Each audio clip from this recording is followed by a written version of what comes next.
Hello दोस्तों, मैं जवान सिंह स्वागत करता हूं आपका आज की वीडियो में। दोस्तों, आज हम एक सेक्टोरल फंड का डिटेल रिव्यू करने वाले हैं। तो जैसे कि हमने कुछ दिन पहले एक सेक्टोरल फंड का डिटेल रिव्यू किया था जो कि कंजम्पशन सेक्टर से रिलेट करता था, और आज की इस वीडियो में हम जिस म्यूचुअल फंड पर फोकस करने वाले हैं वो pharma and health care sector से रिलेट करता है। तो जब हम सेक्टोरल फंड की बात करते हैं तो सेबी के रूल के हिसाब से 80% का निवेश फंड मैनेजर्स को केवल उसी सेक्टर पर करना होता है जिस पर वो फोकस करके म्यूचुअल फंड बना रहे हैं, और बाकी का जो 20% है वो चाहे दूसरे सेक्टर्स में डाइवर्सिफाई करके चला जा सकता है। तो ये जो सेक्टोरल फंड होते हैं जी, एक ही सेक्टर की ग्रोथ पोटेंशियल पर फोकस करके चलते हैं, जहां एक तरफ हमें एक ही सेक्टर की अच्छी ग्रोथ पोटेंशियल मिलती है और दूसरी तरफ देखा जाए तो इन फंड्स में हमें कॉन्सेंट्रेटेड रिस्क भी देखने को मिलता है, क्योंकि एक ही सेक्टर अगर अच्छा परफॉर्म नहीं करता तो म्यूचुअल फंड में भी उसका एक बुरा असर देखने को मिल सकता है। तो इन सभी बातों को समझने के बाद ही किसी भी सेक्टोरल फंड में आपको निवेश करने का विचार बनाना चाहिए। तो आज के इस वीडियो में हम जिस म्यूचुअल फंड का डिटेल रिव्यू करने जा रहे हैं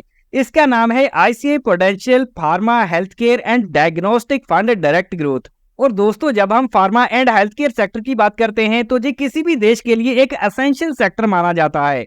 तो आइए शुरुआत करते हैं इसकी बेसिक डिटेल से। तो यहाँ पर आईसीआईसीआई के इस म्यूचुअल फंड का इस समय एयूएम साइज हो चुका है 5,728 करोड़ का। तो सेक्टोरल फंड के हिसाब से देखा जाए तो यहाँ पर अच्छा खासा एयूएम साइज देखने को मिल रहा है, और इस म्यूचुअल फंड की एनएवी का प्राइस है 43 रुपीज का। तो किसी भी म्यूचुअल फंड के यूनिट प्राइस को एनएवी बोला जाता है। और इसके बाद अगर हम ट्रैक रिकॉर्ड की बात करते हैं तो इस म्यूचुअल फंड को लॉन्च किया गया था 25 जून 2018 को। तो 7 साल का इसको समय हो चुका है। और वहीं अगर हम एक्सपेंस रेशियो की बात करते हैं तो यहाँ पर 1.05% की है। तो हमारे फंड को मैनेज करने के लिए फंड हाउस द्वारा हमसे जो सालाना फीस ली जाती है उसको एक्सपेंस रेशियो कहते हैं। और यहाँ पर अगर लॉक इन पीरियड की बात करी जाए तो इस म्यूचुअल फंड में किसी भी प्रकार का लॉक इन पीरियड नहीं है। और अगर एग्जिट लोड देखा जाए तो यहाँ 1% का है। तो अगर आप अपनी की गई इन्वेस्टमेंट को 15 दिन के अंदर अंदर ही रिडीम कर लेते हैं तो यहाँ पर 1% का एग्जिट लोड एप्लीकेबल है। अगर 15 दिन के बाद रिडीम किया जाता है तो किसी भी प्रकार का एग्जिट लोड नहीं लगेगा। और इस म्यूचुअल फंड द्वारा जिस बेंचमार्क इंडेक्स को फॉलो किया जाता है इसका नाम है बीएसई हेल्थ केयर टीआरआई। और इस म्यूचुअल फंड में अगर हम एसआईपी इन्वेस्टमेंट की बात करें तो ये मंथली 500 रुपए से शुरू करी जा सकती है।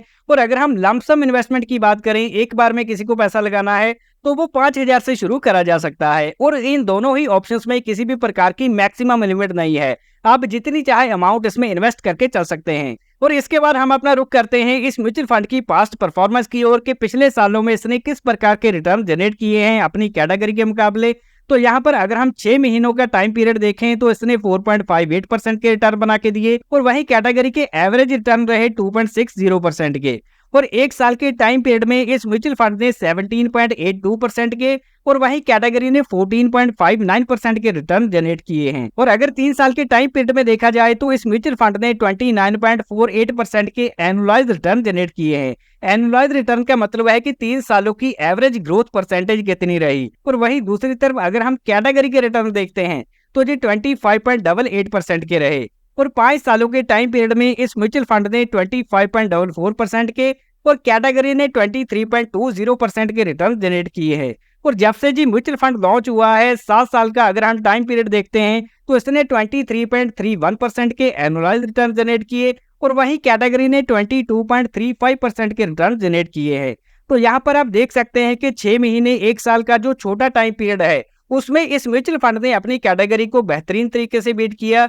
और वहीं अगर हम 3 साल, 5 साल और 7 साल का टाइम पीरियड भी देखते हैं, इसमें भी इस म्यूचुअल फंड ने अपनी कैटेगरी से काफी अच्छा आउट परफॉर्मेंस किया है। और अभी हम अपना ध्यान केंद्रित करते हैं इस म्यूचुअल फंड की मैनेजमेंट की ओर।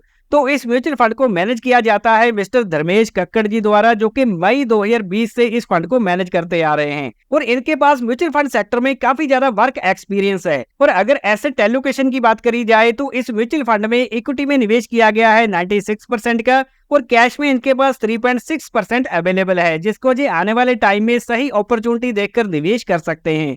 और वहीं अगर हम मार्केट कैप के हिसाब से देखें तो यहाँ पर pharma, health care and diagnostic sector की जो कंपनीज है उनमें लार्ज कैप कंपनीज में 49% की एलोकेशन रखी गई है, और वहीं जो मिड कैप कैटेगरी की कंपनीज हैं उनमें 16% और स्मॉल कैप कैटेगरी में 31% का निवेश किया गया है। तो यहाँ पर हाई ग्रोथ को ध्यान में रखते हुए स्मॉल कैप कैटेगरी की कंपनीज में निवेश की मात्रा बढ़ाई गई है। और अगर इक्विटी में सेक्टर एलोकेशन की बात करें तो यहाँ पर हेल्थ केयर सेक्टर इनका मेन है जिसमें 92.5% का निवेश है और इसके अलावा मेटीरियल सेक्टर में 3.8%, इंडस्ट्रियल में 2.9% और फाइनेंशियल सेक्टर में भी इन्होंने 1.3% का निवेश कर रखा है।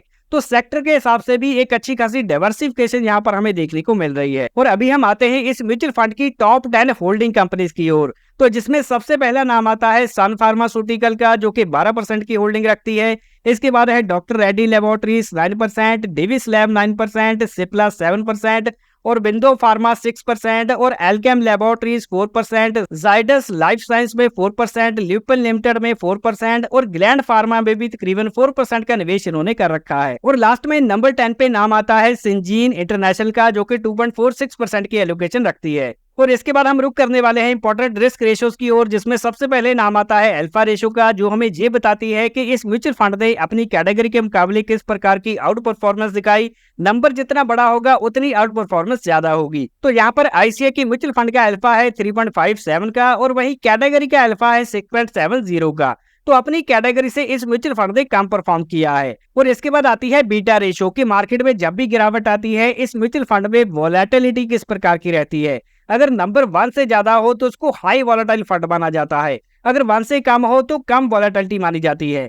तो यहाँ पर अगर हम इस म्यूचुअल फंड का बीटा देखते हैं तो जी 0.94 का है और वही कैटेगरी का बीटा है 0.79 का। तो अपनी कैटेगरी से जी म्यूचुअल फंड थोड़ा सा ज्यादा वोलेटाइल है। और इसके बाद आती है शार्पी रेशियो की, म्यूचुअल फंड में कितना ज्यादा रिस्क लेकर रिटर्न्स को जनरेट किया गया है। नंबर जितना बड़ा होगा उतनी रिस्क की मात्रा कम होगी। तो यहाँ पर इसका शार्पी रेशियो है 1.44 का और कैटेगरी का शार्पी रेशियो है 4.61 का। तो कैटेगरी के मुकाबले जी म्यूचुअल फंड में ज्यादा रिस्क लेकर ज्यादा रिटर्न जनरेट करने पर फोकस किया गया है। इसके बाद बात आती है टर्नओवर रेशियो की कि एक साल में फंड मैनेजर्स कितना ज्यादा पोर्टफोलियो को चेंज कर देते हैं, रीबैलेंस कर देते हैं। तो यहाँ पर 49% तक जी अपने पोर्टफोलियो को चेंज कर देते हैं। तो यहाँ टर्नओवर रेशियो हमें ठीक ठाक दिखाई दे रही है जो कि पोर्टफोलियो में एक स्टेबिलिटी को दर्शाती है। और इसके बाद अगर हम प्राइस टू अर्निंग रेशियो की बात करें तो जैसे किसी स्टॉक की प्राइस टू अर्निंग रेशियो होती है उसी प्रकार से जो म्यूचुअल फंड में कंपनीज है उनकी average price to earning ratio को कंसिडर करा जाता है। तो यहाँ पर इस म्यूचुअल फंड की पी रेशियो है 32 की। और अगर हम बेंचमार्क की बात करें बीएसई हेल्थ केयर टीआरआई की, उसकी प्राइस टू अर्निंग रेशियो है 40 की। तो अपने बेंचमार्क के मुकाबले जी म्यूचुअल फंड रीजनेबल वैल्यूएशन पे ट्रेड करता दिखाई दे रहा है। और दोस्तों अगर हम आईसीआई प्रूडेंशियल के pharma health care and diagnostic mutual fund के रिटर्न्स की बात करते हैं तो जब से ये लॉन्च हुआ है जून 2018 से लेकर अब तक 7 सालों में इस म्यूचुअल फंड ने 332% के रिटर्न जनरेट किए हैं। और अगर हम एग्जाम्पल द्वारा समझें तो इसने 7 साल पहले 10 लाख रुपए की इन्वेस्टमेंट को अब तक 43 लाख से भी ज्यादा बना दिया है। और दोस्तों अभी हम एक इंटरेस्टिंग कंपैरिजन करने वाले हैं जिसमें हम 5 साल का डाटा लेंगे और देखेंगे कि इस म्यूचुअल फंड ने अपने इंडेक्स के मुकाबले और अपने पीयर्स के मुकाबले किस प्रकार के रिटर्न जनरेट किए हैं। तो यहाँ पर आपके सामने है 5 साल के परफॉर्मेंस चार्ट। तो इसमें हम सबसे पहले बात करेंगे बीएसई हेल्थ केयर इंडेक्स की, जिसने पिछले 5 सालों में 161% के रिटर्न जनरेट किए हैं। और वहीं अगर हम इसके पीयर्स की बात करते हैं जैसे टाटा इंडिया का जो फार्मा फंड है उसने 180% के, निपॉन इंडिया के फार्मा फंड ने 172% के और वहीं जो यूटीआई हेल्थ केयर फंड है इसने 175% के रिटर्न जनरेट किए हैं। लेकिन आज हम जिस म्यूचुअल फंड की बात कर रहे हैं वो है ICI prudential pharma health care and diagnostic fund.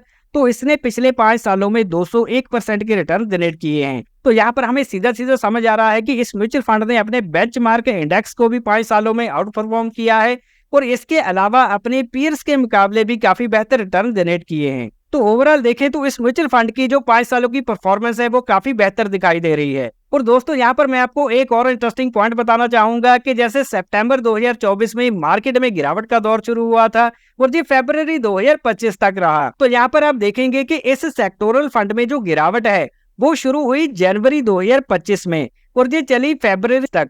तो कहने का मतलब है इस म्यूचुअल फंड में केवल 2 महीने ही गिरावट का दौर चला। और अब की अगर हम करंट पोजीशन की बात करें तो जी म्यूचुअल फंड ने अपनी गिरावट को ऑलमोस्ट रिकवर कर लिया है, जो कि एक पॉजिटिव पॉइंट माना जा सकता है। तो यहाँ पर मार्केट के मुकाबले इसमें गिरावट कम समय के लिए आई और अभी इसमें रिकवरी भी पूरी तरह देखने को मिल चुकी है। तो यहाँ तक हमने आईसीआई प्रूडेंशियल के इस म्यूचुअल फंड के बारे में डिटेल में समझ लिया है, लेकिन अगर हम इसकी एडवांटेजेस की बात करें तो इस म्यूचुअल फंड में जो एक्सपेंस रेशियो है वो अपनी कैटेगरी एवरेज से कम दिखाई दे रही है।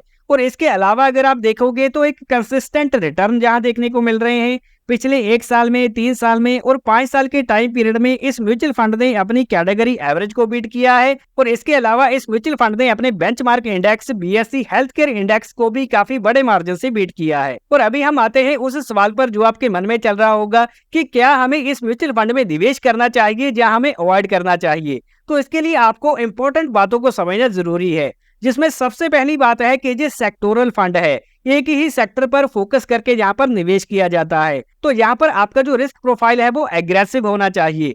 और ये जो pharma, health care and diagnostic sector है इसकी आपको एक अच्छी अंडरस्टैंडिंग होनी चाहिए। और यहाँ पर जो सबसे इंपॉर्टेंट पॉइंट है कि किसी भी पर्टिकुलर सेक्टर में अगर कोई प्रॉब्लम आती है तो उसका नेगेटिव इम्पैक्ट हमारे पूरे पोर्टफोलियो पे देखने को नहीं मिलना चाहिए। तो इसके लिए किसी भी सेक्टोरल फंड में हमारे टोटल पोर्टफोलियो का 5 से 10% से ज्यादा एलोकेट नहीं होना चाहिए और आपका जो इन्वेस्टमेंट होराइजन है वो 5 से 10 साल का होना चाहिए। तब जाकर ऐसे वेरी हाई रिस्क कैटेगरी के सेक्टोरल फंड्स में निवेश करने का विचार बनाया जा सकता है। और अभी हम डिस्क्लेमर देख लेते हैं। तो ये जो म्यूचुअल फंड इन्वेस्टमेंट है ये बाजार जोखिमों के अधीन होती है, इसमें मिलने वाले रिटर्न्स की कोई भी गारंटी नहीं होती और किसी भी म्यूचुअल फंड की पास्ट परफॉर्मेंस इंडिकेट नहीं करती कि आने वाले सालों में भी उसी प्रकार के रिटर्न मिलेंगे। और हमारे द्वारा किसी भी इन्वेस्टमेंट स्कीम को प्रमोट नहीं किया जाता, क्योंकि हमने जो वीडियो बनाया है केवल एजुकेशन पर्पस के लिए। तो कोई भी इन्वेस्टमेंट करने से पहले अपने फाइनेंशियल एडवाइजर से कंसल्ट करें और इन्वेस्टमेंट से रिलेटेड सभी डॉक्यूमेंट्स को ध्यान से पढ़ें।